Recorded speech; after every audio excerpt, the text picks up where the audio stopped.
أكتر شخصية جشعة، بيعمل أي حاجة علشان يوصل فوق، عصبي ومغرور، بيعمل أي حاجة علشان نفسه. طب ليه هو كده؟ ليه كل الصفات الوحشة دي؟ عشان مفيش غير سبب واحد بس، وهي الجشع. دلوقتي هنتكلم عن فيلم There Will Be Blood للممثل العظيم دانيال دي لويس. والناس تقول لي هو ليه ممثل ده عظيم يا مكسيكي؟ طب اهدى كده اهدى، عشان انا مش هسيب حاجة واقول كل حاجة. الممثل ده يا برنس خد 3 جوائز اوسكار، 3 ينطح 3، وكمان كان بيتقن الدور حرفيا. لكن المشكلة ان هو اعتزل بسبب الكلام ده. وقصة الفيلم بيتكلم عن شخص بيلاقي عن بترول، ولكن مشكلة ان هو رجله انكسر، بس هو كمل عادي علشان البترول والكلام ده. والشخص ده عاوز يعمل امبراطورية البترول، عاوز كل حاجة يبقى ليه.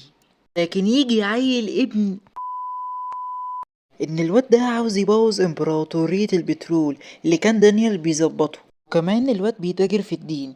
Oh my God, bro. Oh, hell no, man. What the fuck, man?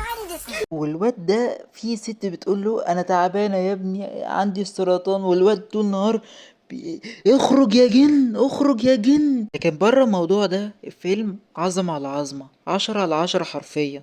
الفيلم ملهاش ولا عيوب ولا اي حاجة. لكن المشكلة ان الفيلم ده اتظلم جدا في مصر او اي دول عربية. تلاقي كده شخصية قوية وكاريزما كده، وكمان مرعب، تحس انك انت شوية وتخاف منه. وبس كده، انت لو وصلت لنهاية الفيديو اعمل لايك وفولو عشان تبقى من ضمن جيش المكسيكيين.